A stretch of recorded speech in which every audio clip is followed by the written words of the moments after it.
진리를 알지니 진리가 너희를 자유롭게 한다라고 하는 이 모토와 이 표어가 모든 지성을 대표하는 기관마다 굉장히 아주 강력한 그런 표어이죠. 진리를 알면 진리 때문에 자유롭게 된다.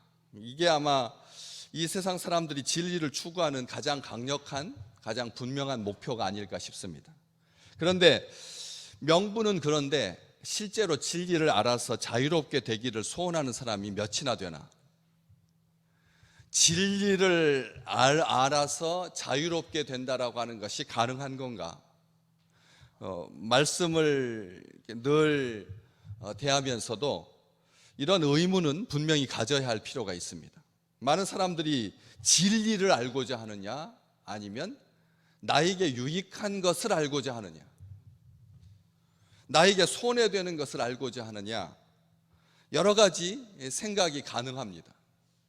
우리가 인생 살면서 진리를 알기 위해서 몸부림쳤던 시간이 있었는가? 언젠가도 말씀드렸지만 초등학교 5학년, 6학년 때 나의 존재에 대해서 얼마나 두려움 속에 내 존재라고 하는 것이 얼마나 미약하고 내 존재라고 하는 것이 과연 이게 실제하는 건가, 이것 때문에 얼마나 아파했는지 모릅니다. 늘 말씀드렸었지만 그런 기억이 있습니다. 내 존재에 대해서 혐오할 만큼 힘들었던, 내가 과연 이게 존재하는 것이 실제인가 라고 하는 것 때문에 아주 몸부림쳤던 그런 시간들이 있었습니다. 그런데 그 외에는 한 번도 진리에 대해서 고민한다거나 아니면 진리 때문에 뭐 그렇게 힘들었던 그런 경우는 없었습니다. 살았지 진리하고 나하고는 별개인 것처럼, 진리가 도대체 뭐 대수인데, 진리가 나에게 어떤 영향을 주는데, 진리가 나에게 어떤 가치가 있는데 라고 하면서 진리에 대해서 그렇게 고민하거나 어려웠던 적은 없었던 것 같습니다. 때문에 이 진리를 꼭 굳이 판단해야 되는가? 교회는 진리를 검증하는 기관인가? 이 세상에 많은 기관들이 있지만 이게 진리다라고 이렇게 내세워주는, 이게 확증해주는, 이게 기준이다라고 말해주는 그런 기관은 없는 건가? 오직 교회뿐인가? 한번 생각을 해봐야 된다는 것이죠. 진리를 말해주고 진리를 확증해주고 진리대로 살도록 격려하고 독려해주고 진리가 가지고 있는 그 놀라움을 함께 누릴 수 있는 공동체가 이 지상에 교회 말고 다른 곳에 있는가? 한번 가만히 생각할 필요가 있다라고 하는 것이죠. 그래서 결국은 진리는 교회 아니면 진리는 하나님의 백성 아니면, 진리는 성도 아니면 이 세상 사람들이 구태여 그렇게 관심을 가져야 할 만한 그런 가치가 있는가? 간혹 예수님 바깥에서, 신앙 바깥에서 소크라테스가 진리를 알기 위해서 아주 몸부림쳤다, 철학자들이 진리를 알기 위해서 평생을 다 바쳤다, 이런 소식은, 이런 이야기들은 간혹 듣지만 성도만큼 진리에 대해서 생각하는 그런 공동체가 있을까 생각하게 한다는 것이죠. 그래서 교회는 오래도록 진리를 판단하는 그런 기준이 있을 것 같다. 그 기준이 이게 진리를 판단하는 기준이 우리로 하여금 그 기준에 족하면, 맞으면 진리이고, 기준에 부합하면, 모자라면, 오버하면 이게 진리가 아니다라고 말해줄 수 있는 잣대가 필요하다, 기준이 필요하다, 근거가 필요하다.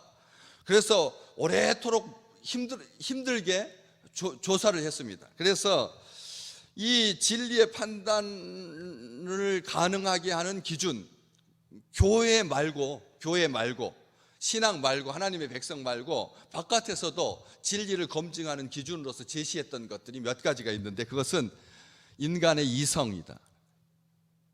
인간의 이성이 진리를 판단하는 기준이 된다. 동물도 판단하지 못하고 또 인간의 어떤 본능이 이게 진리라고 판단하는 기준일 수는 없고, 그렇기 때문에 인간의 이성, 생각하는 힘, 이 인간이 생각하는 그 힘이 진리를 판단할 수 있는 기준이 되겠다. 사람들이 처음에 생각했던 그런 분야입니다. 부분입니다. 인간의 이성이, 인간의 지성이 진리를 판단하는 기준이 되겠다. 그 외에는 이 세상에서는 진리를 판단할 수 있는 기준이 없는 것 같았습니다. 뭘로 이게 진리인지 아닌지를 판단할 수가 있겠습니까? 문서로. 그 문서는 과연 이게 진리라고 하는 것을 확증해 줄 수 있는 확실한 토대입니까? 문서만 있으면, 집문서만 있으면 이 땅이, 이 집이 그 사람의 것이다라고 영구불변하게 확증해 줄 수가 있습니까? 이것 때문에 지금까지도 이 나라는 매국노의 자손이 가지고 있는 집문서, 이게 과연 타당한 근거가 되느냐, 진리는 떠나서 진리까지는 검증할 수 있는 문서는 없고, 이 세상에 그냥 사실 체크, 사실을 확인해 주는 것으로서 문서가 과연 가능한가, 그 문서는 정확한가. 똑같은 필지에 대해서 12사람이 자기 주인이라고 주장하면 그 중에서 어떤 문서가 가장 정확하다라고 인정해 줄 것인가. 이것들 때문에, 이런 사실 때문에 사람들은 절대 시간이 뭐냐, 몇 초를 기준으로 해서 진리와 거짓이 나뉜다면 진리가 뭐냐, 한국으로 그때의 시간이 몇 시였는데 그 사건이 발생했던 그 유럽 지역에서의 그 시간은 몇 시냐, 이걸 가지고 온통 온 세상이 뭐가 기준이냐는 거죠. 그것 때문에 하나도 일치하지 않습니다. 아무것도 일치하지 않습니다. 뭐 원자 시계를 둬가지고 0점 뒤로부터 12자리까지 정확하게 말한다고 하지만 그 원자라고 하는 시간이 이게 진짜 진리고 그게 기준인가? 아무도 모릅니다. 기준은 없습니다. 문서가 그렇게 하지 못한다는, 전자시계가, 원자시계가 하지 못한다라고 하는 것이죠.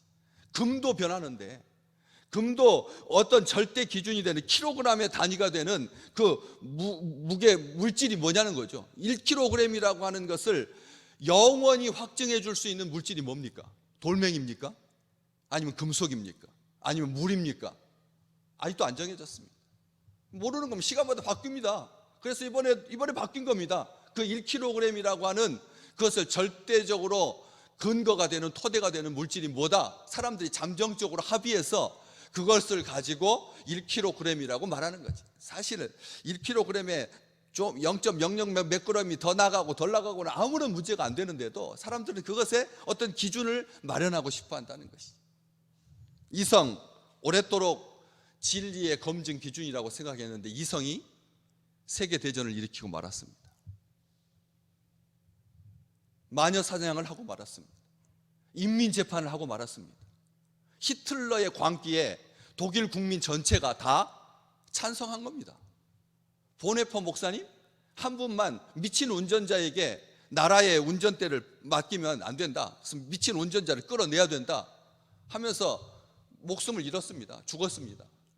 그런 사람은 소수에 불과했습니다. 0.1%도 안 됐습니다. 나머지 대다수는 독일이 최고다, 독일이 전쟁하는 것은 그게 진리다, 독일의 전쟁이 진리다, 유대인을 개토에다가 다 모으고 불살라 죽이는 것이, 이것이 진리다, 이것이 하나님의 뜻이다라고 생각했어요. 진리, 인간의 이성은 결코 진리의 기준이 될 수가 없다는 것이지. 그래서 사람들이 차선책으로 생각했던 것이 몇 가지가 있습니다. 교회가 여지껏 2000년 동안 쌓아왔던 전통이 이게 진리의 검증 기준이 될 수 있겠다. 교회가 2000년 동안 시행착오를 겪으면서 해왔던 것이 이게 진리를 검증하는 기준이 되지 않을까. 오래도록 1000년 가까이 교회의 전통이 사람을, 선한 사람, 악한 사람을 구별하는, 진리와 비진리를 구별하는 그런 기준이 되었습니다. 교회의 전통이. 그런데 우리 주님은 뭐라고 말씀하십니까? 인간의 이성도 아니고 교회의 전통도 진리의 기준이 될 수 없다. 뭐가 기준이냐? 너희가 내 말에 거하면, 다시 말하면 주님의 말씀이 진리를 판단하는 기준이라는 겁니다. 주님의 말씀만. 우리는 이것을 기억하셔야 됩니다. 주님은 진리의 기준은 주님의 말씀이다. 그 말씀을 기록한 성서다라고 아무런 다른 전제 조건 없이 유일무이한 기준인, 진리의 판단 기준인, 권위인 우리 주님의 말씀을 말씀하고 계시는 것입니다. 그래서 종교개혁자들은 교회의 전통을 버립니다. 교회의 전통 버립니다. 사제가 입어야 할 옷의 색깔, 사제가 절기마다 바꿔 입어야 할 후드, 바꿔 착용해야 될 후드 다 버립니다. 싹 버립니다. 칠성례라고 하여서 교회가 오래도록 교회 전통으로 유지했던 임종은 반드시 사제가 지켜야 한다. 성찬은 반드시 누가 해야 된다. 교회가 2000년 동안 고집해왔던 이런 것들을 싹 다 버립니다. 그리고 오직 성경, 오직 성경, 이 우리 개혁교회의 기준이 되었습니다. 오직 성경입니다. 그래서 종교개혁자들은 말했죠. 말씀이 가는 곳까지 가고 말씀이 멈추는 곳에서 멈춰라. 말씀이 가는 곳까지 가고 말씀이 멈추는 곳에 멈춰라. 이게 우리 개혁교회가 가지고 있는 지금 현재 진리를 판단하는 기준입니다.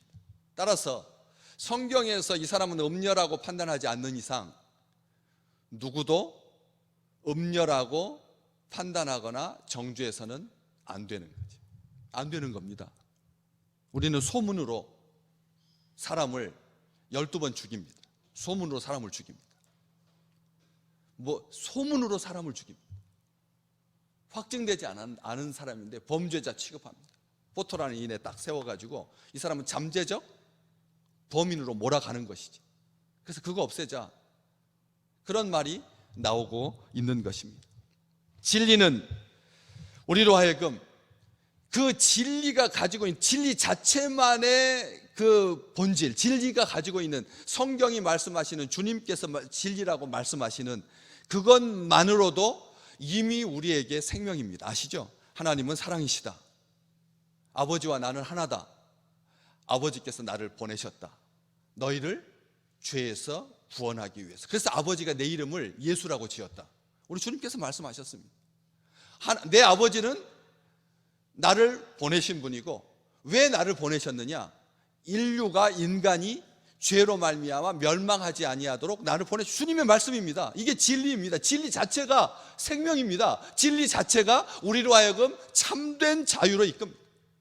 말씀은 능력입니다. 그래서 진리가 너희를 자유롭게 하리라. 진리가 너희를 자유롭게 하리라. 이 말씀 기억하십시오. 진리가 너희를 자유롭게 한다. 우리가 자유로워지는 게 아니라 진리가 우리를 자유롭게 합니다. 이것은 다시 한번 기억하셔야 할 필요가 있습니다. 자유로워지리라 그러면 수동적인 자세로 사람들은 몰아가지만, 자유롭게 하리라라고 하는 주체가 하나님. 오늘 본 말씀 36절, 아들이 너희를 자유롭게 하면 너희가 참으로 자유로우리라. 진리가 자유하게 한다라고 하는 것은 만고불면의 진리인데, 우리 주님께서 우리를 자유롭게 하시면 우리는 그냥 자유로워지는 것이 아니라 참으로 자유로우리라, 이렇게 말씀해 주십니다. 우리 주님께서 그 자유에 대해서 책임지실 것이다라고 하는 말씀입니다. 우리가 자유롭게 되기 위해서 진리를 알고자 애쓰면 자유로워지리라 이렇게 말하지 않고, 아들이 너희를 자유롭게 하면 참으로 너희가 자유로우리라 이렇게 말씀해 주셨습니다. 우리를 향한 약속인 것입니다. 우리는 피동적인 존재로 자유로워지는 것을 꿈꾸면서 안 자유로운데, 하나도 안 자유로운데, 예수 믿어도 걸리는 것이 너무나 많은데, 자녀 문제로, 직장 문제로, 또 손주 문제로, 여러 가지 승진 문제로, 생계 문제로, 여직 우리는 늘 무언가에 매여 있는데, 심리적으로만, 자기 느낌적으로만 나는 이제 예수 믿었으니까, 예수 안에 있으니까 자유로워, 이렇게 자기를 위로하는 차원이 아니라 우리 주님께서 너희를 자유롭게 하리라, 그래서 그 너희가 참으로 자유로우리라 라고 하는 약속인 겁니다. 약속. 이 약속이 성취되는 귀한 날 되시기를 주님의 이름으로 축복합니다. 우리를 묶을 수 있는, 우리를 결박할 수 있는 것은 이 지상에 아들이 이미 우리를 자유롭게 하셨기 때문에 없다는 것입니다. 이게 선언인 것이잖아요. 우리가 자유롭기 위해서 오늘도 착하게 살아야 된다면, 어떤 날은 착하게 살고자 하는 의지가 있어서 착하게 살고자 하는 흉내를 내지만, 어떤 날은 아무것도 못한 채 그냥 하루가 지나가고 만다면 그날은 아무것도 착한 일이 없어서 자유로워질 수가 없게 될 것입니다. 때문에 우리 주님의 약속이 중요한 것입니다. 우리 주님께서 우리를 자유롭게 하셨습니다. 이 말씀, 너희를 자유롭게 하면 십자가에서 자유롭게 하셨습니다. 이것은 말씀이 나중에 성취되었습니다. 우리는 그 약속대로 참으로 자유로우리라 라고 하시는 우리 주님의 그 약속이 우리의 삶에 반드시 성취되는 것입니다. 그래서 주님의 약속을 믿고 의지하면서 갈 뿐인 것이죠. 그러면 나중에 지나고 보면 모든 순간이 다 주님 안에서 참으로 자유로웠다라고 하는 것을 고백하게 되고 알게 되는 것이지. 오늘 또 그 자유의 한 부분, 지금은 내 의지는 이렇게 남쪽으로 끌어내리는 것이, 요 오른쪽으로 돌아가는 것이 내 의지였는데 왜 주님께서 자꾸 위쪽으로 끌어올리시나, 위쪽으로 왜 자꾸 끌어올리시나 해서 나는 부자유한 것 같지만 나중에 전체 그림을 봤을 때 주님께서 아래로 끌어내렸다면, 만약 내가 원하는 대로 아래로 끌어내렸다면 그림 바깥으로 나갔을 텐데, 우리 주님께서 위쪽으로 올려주셔서 위쪽으로 가라고, 왼쪽으로 가라고 하셔서 나에게는 부자유였는데 그것이 하나님의 나라가 되고 주의 백성들이 누리는 참된 자유가 되었다라고 하는 것을 분명하게 알게 될 것입니다. 그런 주님께서 인도하시는, 말씀이 가는 곳까지 가고 말씀이 멈추는 것에 멈추는, 이것이야말로 온전한 자유함의 표징이 되고 증거가 되는 귀한 날 되시기를 주님의 이름으로 축복합니다.